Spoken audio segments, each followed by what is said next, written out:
just over 100 years ago. You got people like Clement Greenberg talking about the reproduction of photography and it being this crisis of confidence in the art business. If an image can be recreated from scratch, so photorealist painting, which have made up pretty much 90% of art practice since the 1400s, we're suddenly under threat. And so, these kind of seismic impacts, and really it is a change of medium. 1960, suddenly acrylic paint comes along. And, from a technological perspective, it dries quicker, it dries flatter. You can do very different things than you can with oil paint. And, people thought that maybe, oil paint would become redundant. Of course, it doesn't.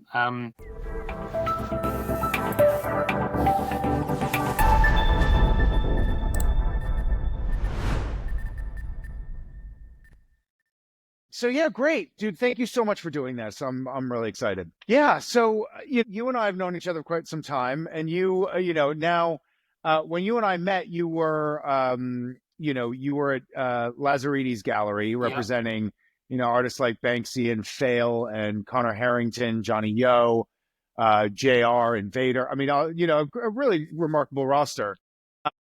And now you're at Bonhams as head of 20th and 21st century art. And, you started your career at Sotheby's. Looking back at your career, is there anything about it that's given you kind of a unique perspective on, on your job now and how you see the industry? Well, thanks for having me. It's a pleasure to be here. Love an intro like that. And I think actually, the unique thing I wouldn't say it's unique, but it's very, very unusual, is the idea that you go from Sotheby's, which I did at the very beginning of 2008, to go and work at a gallery called Lazarides, which was basically representing all of these absolute tyros from particularly the street art community, but also a lot of contemporary and up and coming artists. It just wasn't the done thing. If you make it into the kind of specialist rank, you've got tenure, basically. You stay there forever. So leaving then to move from the secondary market back into the primary market, directly with the artists, that's pretty unusual. I haven't come across really anyone who's done that. So I think going from resell, which is what Sotheby's does, and obviously what I do at Bonhams, from Monet through to present day in this environment, down to the primary market when you're really dealing with, I think Veals, when we started working with him, was like 19 years old. He's now one of the great figures in European art, particularly in the kind of populist, if I could call it that, side of things. So yeah, they're night and day in terms of the distinction.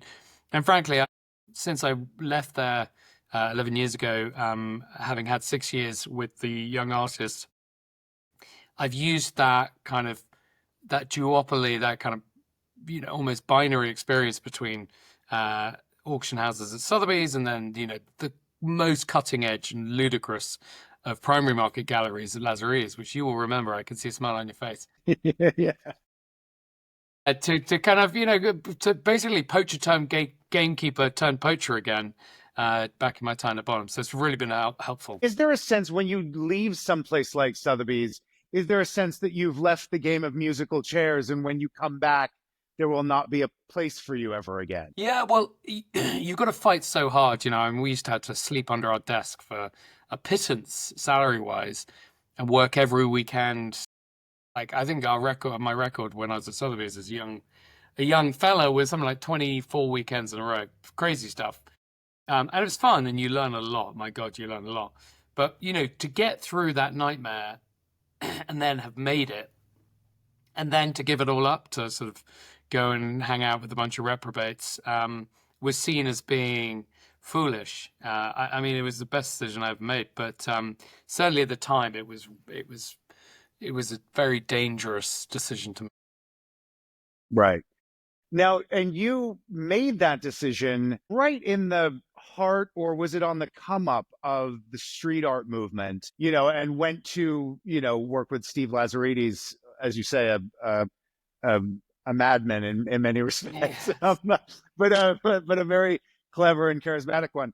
Um, that feels like kind of one of the last the last great movements to have gone through the art world, and you were kind of very much at the center of that in London and at the Lazarides Gallery. Was it what they were doing that was very attractive? Was it the interest in just being on the other side and be working closer with artists? What brought you there and made you want to give that a try? Well, certainly I wanted to work with artists, but then, as I always say to people who say that to me now, it's like, don't work with artists. They're absolute nightmares, prima donnas. And it's fair enough because being an artist is the hardest job in the world. Some 28-year-old like me says, right, we're going to do a show in a year. Here's what I expect, yada, yada, yada. And then the only way you can tell if it's a success is if someone that you've never met is willing to pay a totally arbitrary price set by me on a given day. It's a very challenging environment. So, yes, to work with the artists, although I didn't realize how challenging and delightful that would be when I did leave. And certainly in that period, in the kind of mid-noughties, was when social media was really kicking off. I can't remember when Facebook started, but it must have been around then, Twitter and things like that. But, in the 90s and previous, street art particularly had been something that was very ephemeral. I mean, the whole point, you put a tag up and it gets buffed straight away, or maybe some brave or ignorant artist will come and tag over it. You're not supposed to do that, of course. And then suddenly you have the internet and people are taking photographs of these things and they're living forever and being communicated globally straight away. So in the 90s, street art was this complete dead zone. The heyday in the 80s with the real explosions in Philadelphia and New York and then internationally, Paris particularly. In the 90s, it was completely dead. All the street artists went off to be graphic designers and things, or they went to jail. And then in the noughties, suddenly this kind of underground movement started that became a global phenomenon because people could share imagery like that and it would live forever. And that really became something that we noticed. I noticed in my time at Sotheby's, and that became a groundswell that I felt was kind of irresistible and wanted to be a part Mm. of. Yeah, and it also it really developed a sort of robust print market as well, didn't it? And even people like Invader, who his stuff would be at a certain place, and then you guys, I think Lazarides, you guys put it in resin so that they could kind of be sold on it. It really kind of, on the one hand, it was the least commercial thing art almost had ever done, Yeah. and then on the flip side, it was turned into one of the more commercial things that now seems to be the precursor to NFTs and things like that. I mean, that was a really interesting point about that, is about using kind of different production technologies to suit the ethos of the artist. So someone like Banksy was producing works on the street, but someone wanted to own something by him. He being, an unreconstructed socialist, he was like, I don't want to sell my art for loads of money. I mean, the irony is not lost on me as we move forward 20 years. But certainly at the time, he wanted to produce work that was very easy to access. So, very large print editions of sort of 750 at, a couple £100, a few £100, even when he became very successful. And so that kind of mass production was very important and has been really a kind of bedrock of the way his career has progressed. And same thing with Invader. His work could not exist in the commercial sense that it does before the internet, and certainly not before computer games. So, his alias, the Space Invader figure, which everyone's familiar with from, the original games in the 70s and 80s, that image is about repetition, and the first couple of times he does it, it's amazing. And then it gets boring. And then it goes through this kind of bell curve or upside down bell curve to suddenly be amazing again. And he has invaded, I think, 180 countries now. It's a game for him. He's trying to just put his pieces up everywhere. And there are rules for the game about how you can collect invaders, not as an art collector, but just sort of, taking notes of all of the works. But then if you want to buy one of the works, all of the invaders in the street is known as aliases because there's always two. So there's a work that's done on, say, Manette Street in London, famous street that he did where we had our gallery. And that exact mosaic is reproduced and cased in a perspex box, in a perspex sort of block.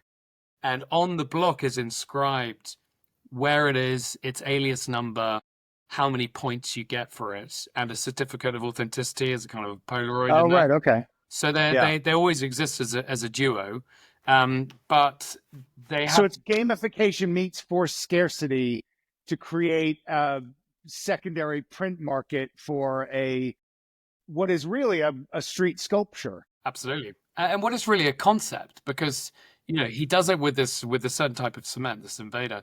The mosaic is destroyed before you can jimmy it off the wall. It's just impossible to get these things off the wall. And you see kind of half chiseled ones off in London. I walked past a couple today in Soho. So the whole point is that this is it's a concept that exists pretty much online. It's a little delight when you're walking around things and walking around cities. And if you're used to Invader, you'll see them everywhere. I think he's done North Korea, and everything in between, like I every didn't country. see that one, strangely. You'd still be there. Yeah. So yeah, I think, his method was crucial. Same thing, we talk about the technological applications in all of this. Someone like JR, who's become one of the best known artists of that movement and generation, he found a camera on the subway, on the metro in Paris, and then he started taking photographs of his friends who were out putting works up, and artists like Zeus and several others in Paris. And how do you then create artworks using photography in that kind of street context? So blowing them up and pasting them on walls became the way they do it, and became very sophisticated at it. But there was a big movement where he would have these photo booths where you could take your own photo and then it'd be pasted up on the wall and everything else. There are so many different ways beyond just a canvas on an easel in a studio with various different oil paints to create art as part of that movement. I mean, I barely even scratched the surface, but JR is another good example. Well, JR as well sort of moves into social and content very easily. I mean, a lot of his stop motion stuff kind of gives a lot of those things a second life. And it seems, the stop motion ones that he does sort of don't feel like at any point they're meant to be a single image. They're sort of meant to be, consumed solely for social media. Mm-hmm. And is that a marketing thing, or is that sort of part of the art itself? Well, a bit of both. I mean, JR's the greatest marketing man, certainly for himself, that you'll ever meet. I mean, he's got a genius for it. He was very inspired by an Italian artist called Blue, BLU. And Blue was this kind of, ascetic genius who would sort of hide himself away in very obscure villages around Italy.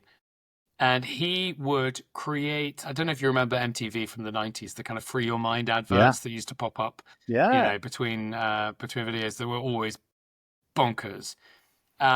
So he basically creates animations on walls. So he whitewashes a wall, paints something, and then he does a stop motion. So I mean the and you see the sort of white trails exactly behind all the way through, and they're utterly extraordinary. I mean, they're quite disturbing, but they're extraordinary, and it's that kind of absolute commitment to a different medium, and the fact that artwork only exists as a video now. So it's kind of video art form, but in a very modern sense. It's not a kind of DVD. It was designed for YouTube before YouTube was even a thing. It's and then that's heavily influenced JR. Blue is kind of the artist's artist. Yeah. And is he the artist because that's not really a commercial endeavor? That's just something he's doing for the sake of the art. Of course it's getting his name further out there, and those videos are incredibly impressive, but there doesn't seem to be a commercial aspect to that. Would do drawing. Is the purity of that right? He would do drawing studies that we sold, but not a lot. and they were also quite disturbing, as I've said. Right. He wasn't the sort of artist who had any great interest in generating cash. And to be honest with you, most of the street artists I've met, and I don't like that expression, street artist. Most of the contemporary artists who some of their work exists in the sort of public domain on streets, on buildings, on whatever else. Really, it's not like they're evangelists or sort of countercultural warriors to the death. I mean, Blue is a little bit. I mean, I don't know how he gets by, but but really, almost all of them, even the most commercially successful of them all, Banksy, dedicate their lives to creating the art, and then they reinvest the funds into these projects because, again, it's not like sitting in a studio and having to buy, a couple of square meters of French linen and a few tubes of oil paint every month. You have to travel. You have to get, vast quantities of paint if you're Connor Harrington, and permits and whatever else. Or it's a huge project. But then, for a lot of them, it's about building a legacy outside of the traditional system. Yeah, you very quickly in there, you sort of, you quickly defined what street art is not and why it's a sort of inappropriate catch-all term a bit. And it feels to me like street art it drove a lot of people into the art world. It was very popular from a consumerist perspective, but it feels like the art industry and individual artists have sort of run away from that term quite aggressively. It doesn't seem like there's been a new place where everybody has run to. It feels like street art, as limited as that expression may be, maybe they got tired of it or it was over commercialized. What's your feeling about that? It is endlessly interesting to me because there's so many contradictions involved in it, and because street art was a movement that was incredibly democratic, let's say, kind of easy access. The point of street pieces, in the same way as an advertising hoarding, is to communicate a message instantly to the widest possible audience. That's Banksy's success, that he is able, in an incredibly striking stencil, with zero complexity by design, to convey a powerful message, often humorously. So it's that kind of ease of understanding that is absolutely central to street art. And, but the double-edged sword of that is that it means it exists outside of the traditional art world because, if it's easy to understand, then you don't need a critic to help it. So it kind of disenfranchises the traditional structure of the art world. And also, it's very derivative. It's visual puns. A lot of street art is about that. It's kind of re-synthesizing imagery that are in the popular sort of culture already. So you see a lot of people repurposing pop art, which was also, by its nature, Andy Warhol was repurposing front pages of newspapers showing car crashes, Coca-Cola bottles, celebrity portraits, So it was always a kind of reproduction and mass production. And so the problem is if you then appropriate that and kind of resynthesize the imagery, as Banksy did, great. But then, because that's appropriation built on appropriation. If you do it again, like someone like Mr. Brainwash, then it becomes banal and absurd. Right. And if you do it again and again and again and again, there's a lot of kind of very, very derivative artists in this chain of kind of self-reference. It's kitsch and it's boring and it's not saying anything new. Yeah. And the problem is, street art has a lot of unbelievable pioneers, individual voices, and some genuinely great talent. But it's quite a derivative environment, not least because it's so popular. Everyone wants to have a go at it. Fair enough. But, only so many people come up with an original concept or original application for a concept or a method of execution or whatever else. So, the first day I started at Bonhams, having left Lazarides and worked with a lot of these artists, Bonhams at the time was doing urban art sales, the kind of the uglier version of street art. Urban art's awful. And the first thing I did when I joined Bonhams was like, we will never do this sale again, because every artist I knew, the JRs, Conor Harringtons, Banksys, Invaders of this world, you know, to a man and woman, I mean, we can come on to this, mainly men, would say, I'm not a street artist, I'm an artist. And I felt very strongly that, if they're good enough, put them in the context of contemporary art, which is my area. And if they're not, let someone else deal with it. But, why shouldn't Banksy be put next to Warhol and Gerhard Richter or something really conceptual, in Alberto Burri or something like that? There is no reason why not. They all form the fabric of the very most influential and interesting work in the context. Right. Can I ask what the differentiator is between urban art and street art? There isn't one. It's just two different expressions Right. for the same thing. Urban art implies being inspired by urban culture, which is kind of a catch-all, and it's very clunky pigeonholing because it's very hard to kind of come up with a concept. Graffiti art is where this all started from, and it was done on the street, but also on subway cars and whatever else. And it was part of the tripod in the late 60s, 70s, and 80s of hip hop music, breakdancing, and graffiti. And so, the urban catch-all is this kind of, I think, slightly pejorative expression that's kind of morphed out of that. The street art side of it is more accurate. It's kind of a descriptive, but again, it's not. I don't think they've got much value either of those terms. So when you move back to Bonhams and sort of back in the world of kind of sales and curation and things like that, how did your relationship to artists change? Well, I went from being the person who is trying to discover young artists, develop them, certainly encourage and invest in them, bring them to a wider audience, be their champion, their shoulder to cry on, take them out when they were feeling happy, take them out when they were feeling sad, all of that good stuff. And then went to the guy who was, selling their heart's blood that they had let out into the world, reselling it. So in terms of the artists I knew, I had to be very sensitive because, and work comes up at auction, and if it sells for a huge amount of money, that's a disaster because suddenly everyone who bought a piece, understandably, will say, "Oh wow, I bought that piece for 10,000, now it's worth 100. Come on!" Right, but it's not a share certificate. It's a work of art that was produced. Now, artists need to understand that once they release a work from the studio, legitimately from the studio, not a kind of study piece or a student work or whatever, but a mature artwork that they get paid for.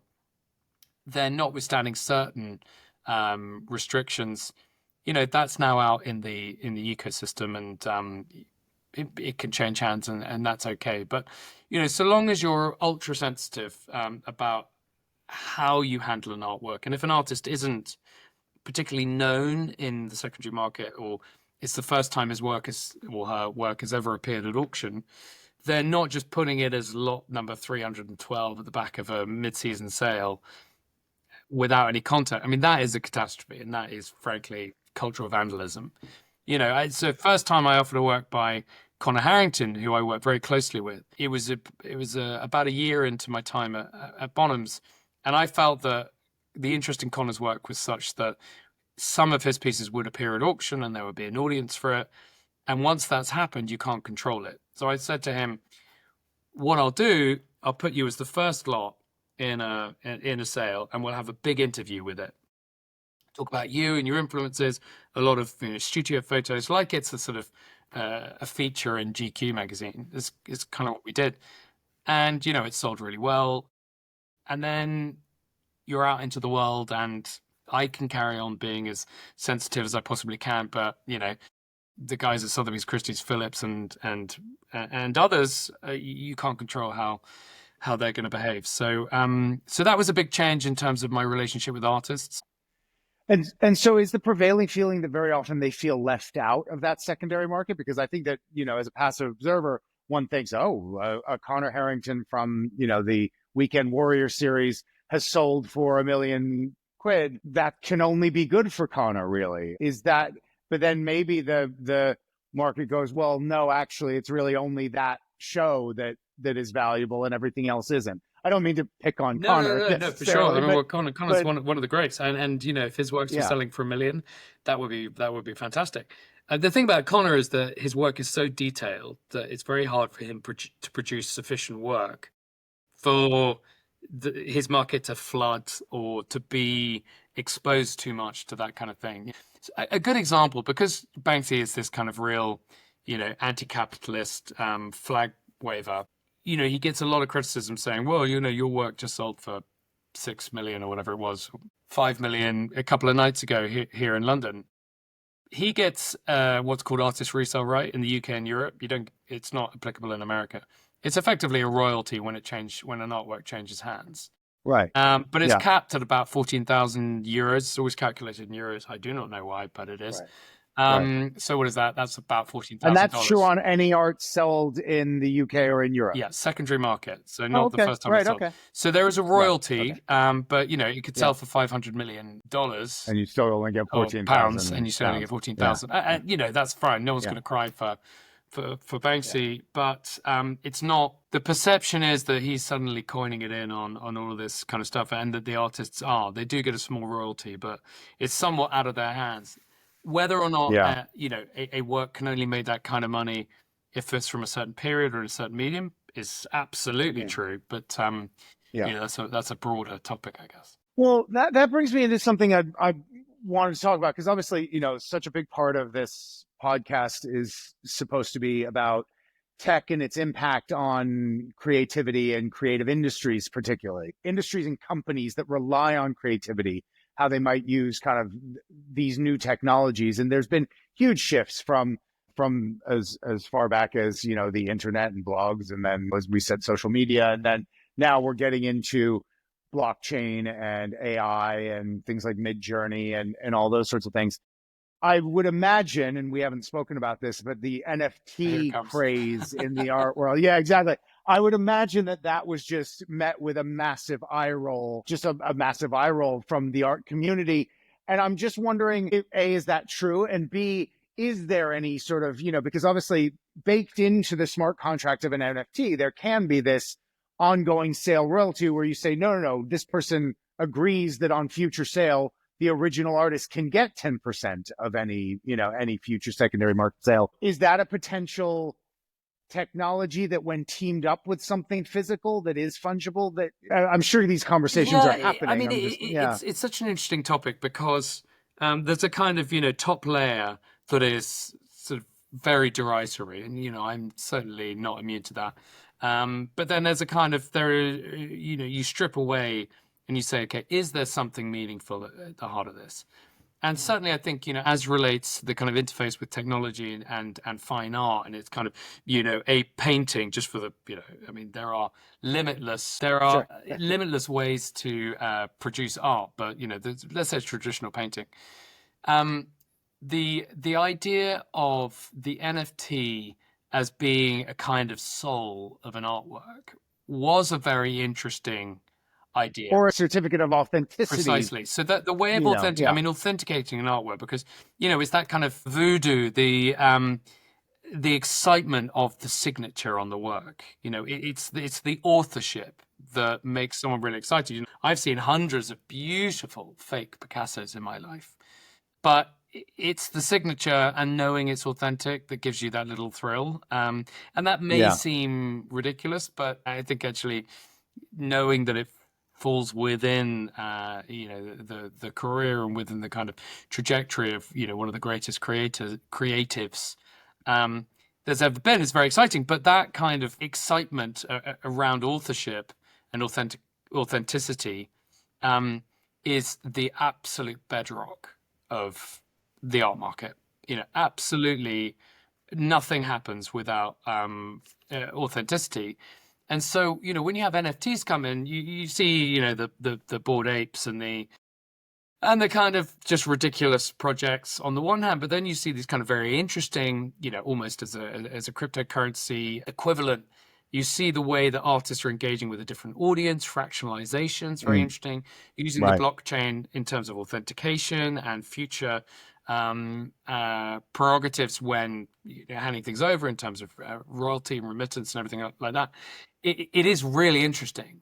And ultimately, I think it's that kind of blockchain element to the art that is fascinating, and I think has the most potential. I mean, there was a peak when everyone was thinking, is this the thing I need to jump on? There's no surprise that it coincided with lockdown and whatever else that it really spiked. But there is a lot within the NFT space that I think it is really fascinating, and just about why would someone want to own something. I mean, one of the first NFTs that was produced was about best dunks in the NBA. So the NBA was selling NFTs of great plays. So Shaq does an amazing dunk, or LeBron, or whoever else. But that sound very British saying those names.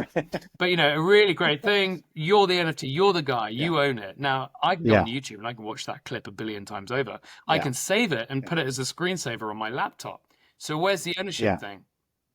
And Yeah. for a certain person with a degree of wealth, in this case in crypto, in other cases in fiat or cash, it's the ability to say, well, but I own it. And it reminds me of David Bowie's collection came up to auction, sadly not at Bonhams, a few years ago, and I'm a big David Bowie nut. And I had a friend who bought David Bowie's sound system that he used in his house. And it was a kind of top of the range, beautiful hi-fi or whatever, whatever it was. But that kind of thing, that probably had a retail price of, I don't know, 10, 15,000 pounds, dollars, whatever. And it was used.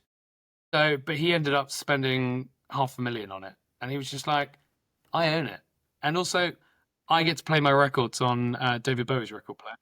And so there is an element that, it's that kind of base level art ownership, and also that kind of the link to the artist or the creative in that sense, or the previous owner, that I think is relevant in NFTs, and which is why they shouldn't be completely disregarded.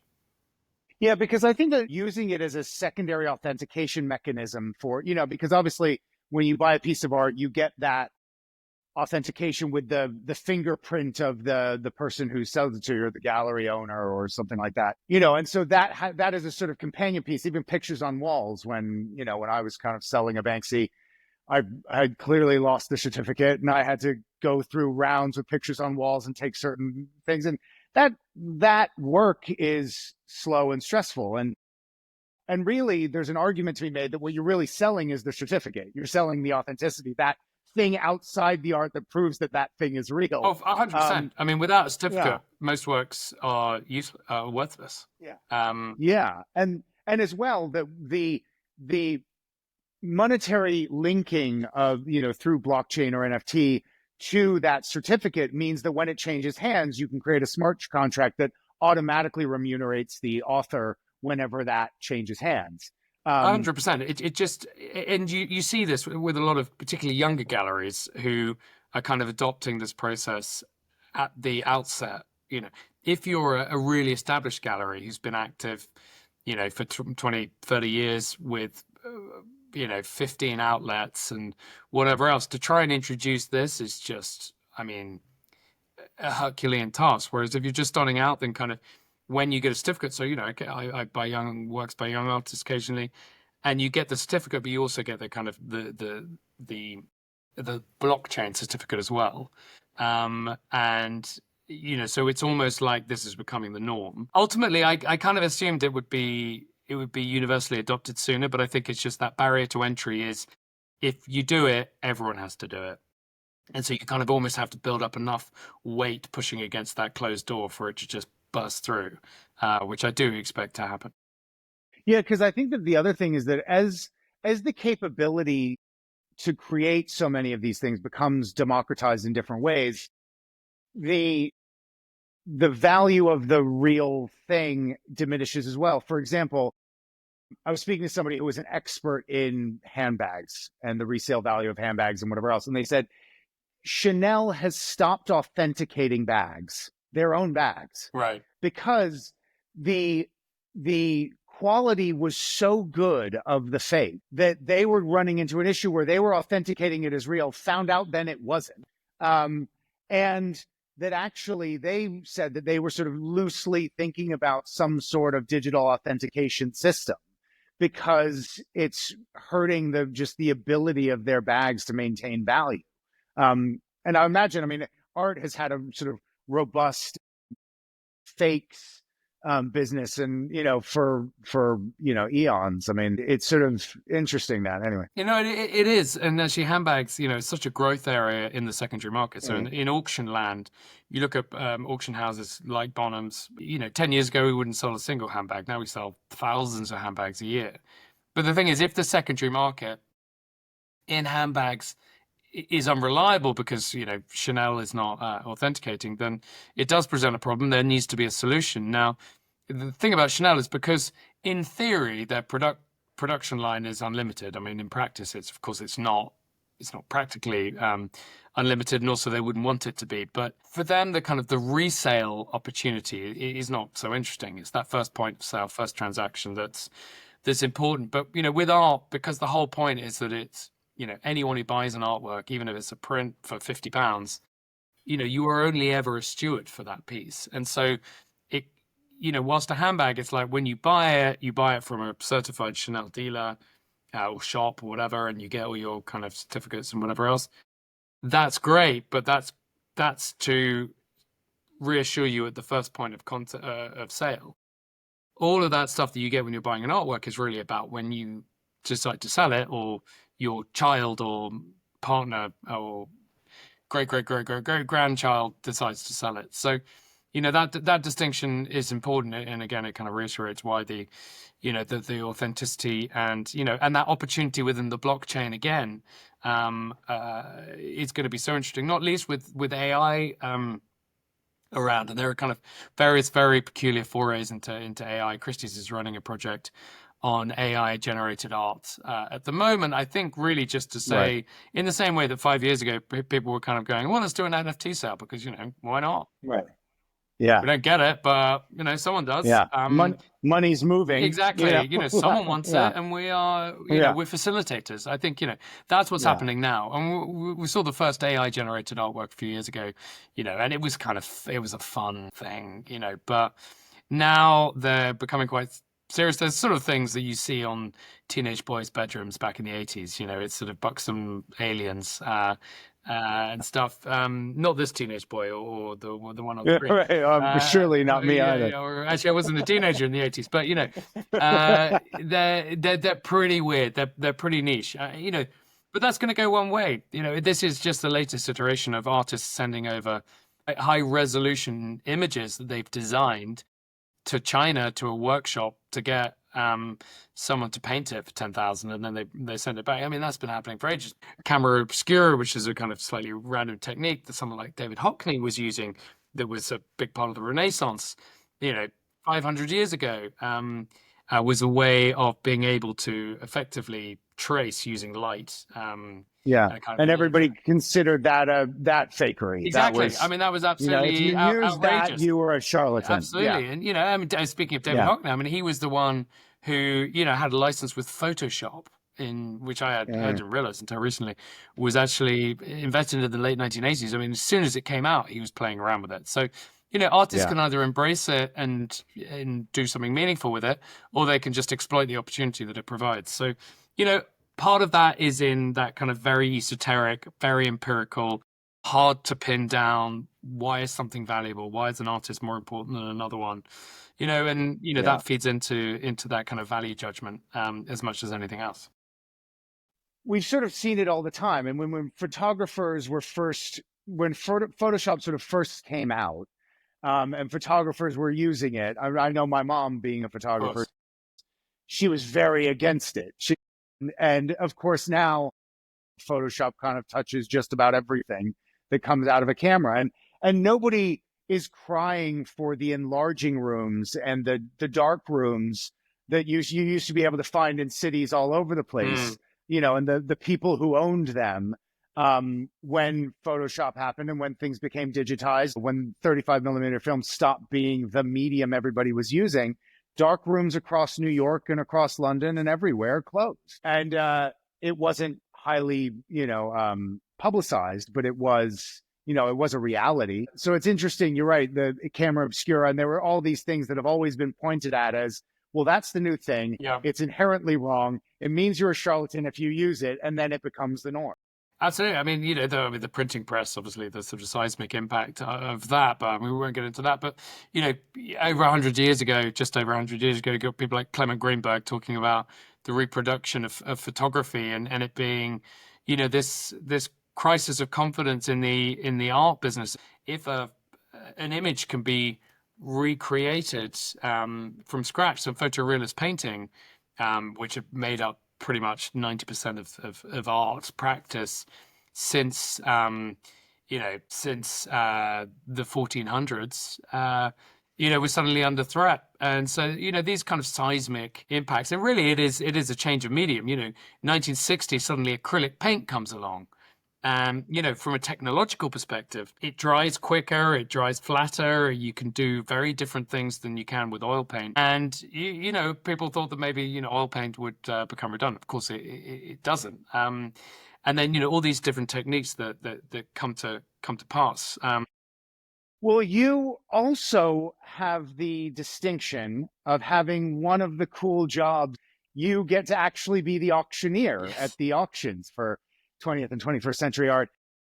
Tell me about that. I mean, I don't even really have a good question about it because I'm so in the dark as to how that works. I imagine that it's built on a lot of charm and chutzpah.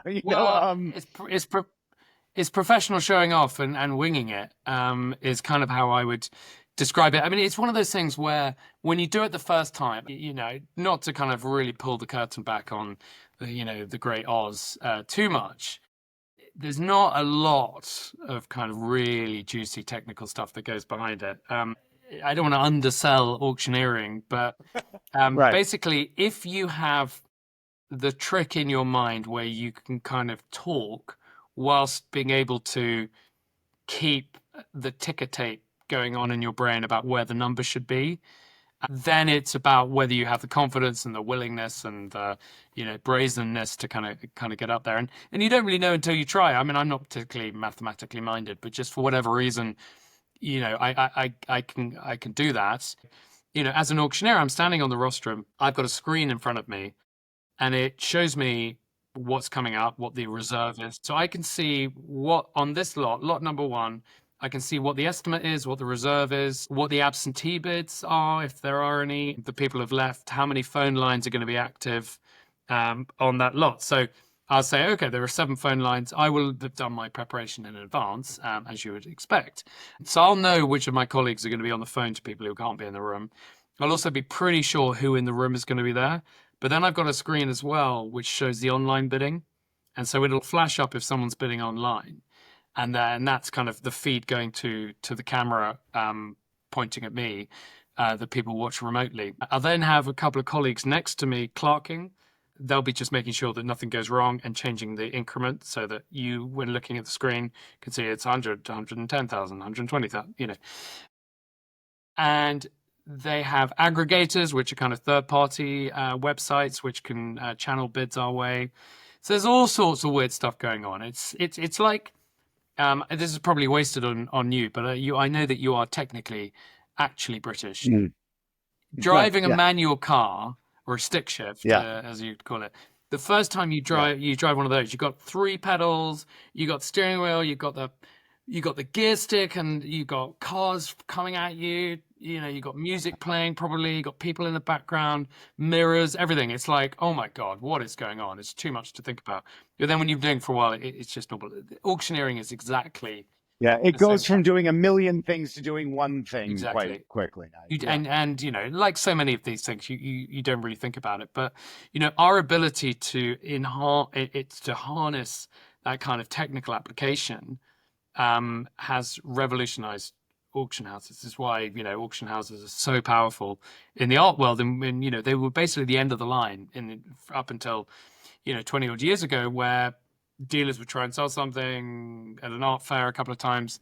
If they couldn't sell something, or someone someone died and their estate needed to come up, that's when they come to auction. Now it's much more of a transactional, much more of a kind of saturated calendar and market. And global every And time. absolutely global. Yeah. And one of the biggest shifts has been the kind of global nature of the audience that we're dealing with, and our ability to do business at all times. And again, kind of referring back to the pandemic and the influence it had, we were able to carry on doing business when, dealers couldn't go to art fairs, or galleries couldn't go to art fairs.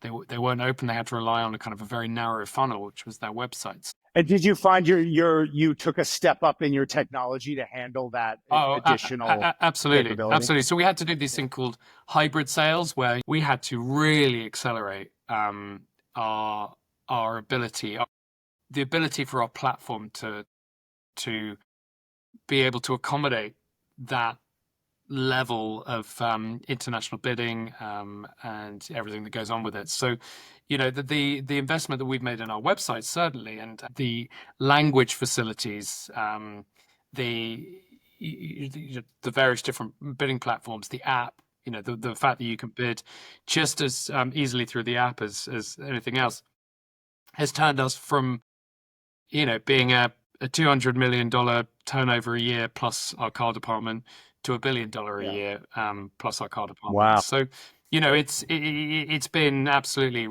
integral to our ability to scale. Yeah, it seems incredibly fun. I mean, just watching it from the outside, it seems like a fun. It is. Well, if the auction's going well, it's fun. If it's going badly, it's absolutely excruciating. But the trick is not to let people know, the showmanship, the sport of it. So yeah, one of the questions I've been asking is I had a boss once named Dan Wyden, who he started a huge advertising agency in the ad industry called Wyden and Kennedy, and Dan and Dave Kennedy wrote Just Do It, and they've created this incredible international network. And he had this great quote where he said, "You're useless to me until you've failed at least twice." Okay. Or failed big at least twice. I think he added the amplifier. But would you mind sort of mentioning, if you can remember or if you're willing to admit, any time that you've failed big and then what you learned from it? Yes, interesting. And I mean, there are so many examples, Orlando. I mean, Right. hundreds of examples just from today. Right. So a good one is from the Lazarides days. We did this project. We took on these drainage tunnels, these huge, great tunnels. Oh yeah. Which I think you would have the old big tunnels. Old big tunnels, yeah. Yeah, right. And we took these tunnels on, like 4 or 5 square acres or hectares or whatever. Anyway, a big space. Quite derelict. Vast, great tunnels, very high ceilings, very damp. And they were sort of old tube tunnels or something. Exactly. Or, there was or drainage and storage war tunnels bunkers. underneath Right. Waterloo Station in London. Right. They were very macabre. Think Jack the Ripper style, but a kind of really atmospheric and extraordinary place to show art. And so we did that a few times. And so when you say fail big, I think we did it 4 times. So we failed big 4 times. But we carried on doing it and losing a lot of money, partly because our costs on it was so big and the average price of what we were selling was maybe £5,000, £10,000 at the time. And our yield on that was, 50% after discount and whatever else. And you're making, let's say, £2,000 or £3,000 per transaction. If you're spending a couple of £100,000 out of pocket on the project, and you don't have enough paintings in there to break even, you're going to fail pretty spectacularly. Now, we kind of went into that with our eyes wide open, but the financial failure was pretty astonishing, particularly after the 4th time or maybe the 3rd time. I think that kind of Wade's World thing. We just thought if we build it, they will come, and in the end, commercially, it wasn't a success, but brand-wise, reputationally, for the artists and for us, it was a huge success in the sense that, when we were kind of, licking our wounds financially in the aftermath, you look at the volume of, we were like something like 50,000 people came through an art exhibit, there wasn't a museum, in some random tunnels, in quite a scary the access point was an underpass, full of graffiti in a sort of slightly salubrious part of London. And so having tens of thousands of people come through, particularly on the opening night, which was bonkers. The quality of art buyer, and some really influential advisors, museum acquisitions committee members, curators, and things like that came through. You know, what we learned from it in the end was actually that financially, yes, it was a disaster, but we've been reaping the benefits ever since. Certainly, even well over a decade beyond in my time at Bonhams, the relationships that we created, and the associations that we made, and certainly for me, that experience of going to the wall pretty much financially, about actually facing up to the worst case, almost the worst case scenario, because ultimately we wrote it out, but that experiencing that kind of financial peril, not because you would like put £1 million on red in the roulette table, but you'd done something meaningful and earnest, and there's a real cultural investment in artists and the community and everything else, and you'd lost a lot of money. The benefits were great long term, but actually learning through adversity and the almost worst case scenario looks bad, but if you look at Yeah. it from a different angle, it's a trite thing to say so, but it definitely taught me that you can take a few lumps and you'll come out stronger. So we didn't learn from our mistakes in that sense, but you know everything we did and all the success that we had was based on that willingness to be bold. And I think we learned that actually net, it's worth not dying wandering, really giving it a whirl, and being ambitious and hungry and aggressive in those kind of things, because you can't take it with you. And it was the most audacious thing anybody was doing in London at the time, and that alone is to be commended, and commended 4 times. Well done, well done. I mean, it was silly, but the time, it was when Freeze Art Fair was really coming into its pomp, and Steve, with his kind of man of the people hat on, used to get very worked up. The idea that, if you're a civilian going to Freeze, you have to pay to get a ticket to go in and see some art, which is for sale. And it didn't bother me at the time, but looking back on it, I kind of really understand where he's coming from. He was like, you don't charge someone £10 to go into, you know, Urban Outfitters to buy a pair of jeans. This is utterly insane. So he was like, right, we're not going to change, and not going to charge. And not only are we not going to charge, we're going to, fund all the artists up front and do all this kind of crazy stuff and make it a kind of, carnival. The fact that we're talking about this now, no one is talking about anyone's Freeze, exhibition back in 2010 or 11 now, but everyone still remembers those projects, and it's something that I'm proud of and look back on fondly. And just one last question: what do you think defines the art world now? One of the things I said earlier was it seems like the art world sort of ran away from street art, or at least the term, and didn't sort of pick a place to go to necessarily. Is there something that you think defines the art community now, or the state the art world finds itself in? Well, I mean, art that's being produced right now, I mean, there are different sort of definitions of what the art world is, but a kind of a general theme within the art worlds right now would be that it's really a mirror up to society. And the more mirrors you can hold up, the more artists are active, the more of a kind of an authentic, legitimate reflection you get. Many exhibitions and a lot of talk and ink have been placed on, the fact that the mirrors that were up to society up until relatively recently were quite narrow, being the kind of what are now known as the dead white men artists.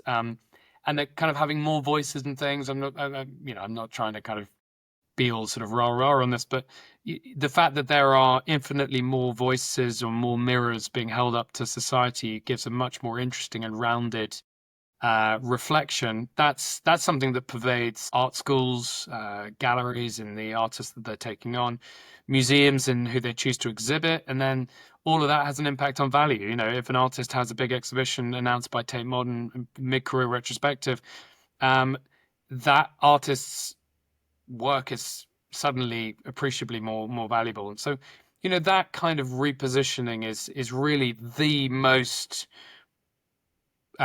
prevalent characteristic changed evolution that's happening in the art world. In terms of, you know, what movements are happening, you know, there was this much derided now, this sort of announcement of the death of painting about 10 or so years ago. You know, that has gone into reverse gear without prejudice. But yeah, painting's very much back on top, and you know, it's understandable. You know, if someone wants to buy something valuable, then buying an installation or a video art or whatever else, you know, is fine. But buying a meter square canvas is a lot easier, and so it's really no surprise. But yeah, paintings back in, but movements come and go. Suddenly, you know, Warhol was on the down and down a few years ago. Suddenly Warhol's back on the up and up. Same with Picasso. So these kind of cycles within the market are fascinating to see, and you know how volatile and how quickly they fluctuate. But you know, there are general trends, but there really aren't any movements. So that kind of explosion of artistic movements from the early 20th century to the early 21st century, the street art really is the bookend. I'm not saying that we won't see anything new soon, but certainly there hasn't been anything with that coherence since the kind of mid-noughties when street art came around. Right. Dude, this was awesome. Thank you so much for chatting with me and pleasure. giving me giving us so much of your time. It's very cool of you, and this was really fun. I just really enjoyed it. So well, me too. No, I really enjoyed it, and you know, I'm honored to have been asked. So thank you for having me, and yeah, we'll speak again soon. That'd be great. Thanks so much, man. No worries. Bye. Have a good one.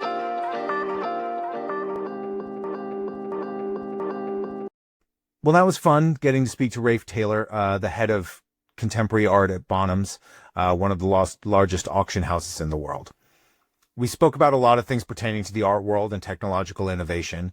We touched on their massive tech overhaul of their auctioneering business as a response to COVID, where they went from being a £250 million business to a £1 billion business in those 2 years. We also addressed some of the ways that NFTs might provide a way for galleries to authenticate works, as well as the ability for smart contracts on the blockchain to give artists a participation in their future secondary market sales. AI is getting a lot of the press recently. And I think it's interesting that AI's ability to make realistic art and videos came out nearly at the same time as a potential digital encrypted authentication mechanism in the blockchain.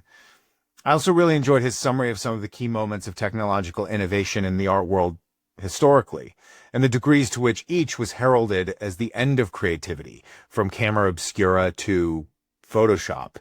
And yet, creativity's never been a bigger part of people's daily lives. I'm always encouraged by the masses of content being created every day. It's not all great. This might be a great example of that. But there are more lighting kits and professional cameras in more homes around the world being used for creativity than ever before. And I think we need to be careful not to be snobs about what creativity is and isn't. Art has shown us that what started as graffiti and vandalism was labeled as creatively abhorrent and spawned the last true artistic movement in street art. I'm interested to see what creatives and artists worldwide are going to do in the face of these technologies and with these technologies. And I guess we'll have to just wait and see. There's kind of no other option. So anyway, if you made it this far, thank you so much for listening. And I hope you'll join us again next week.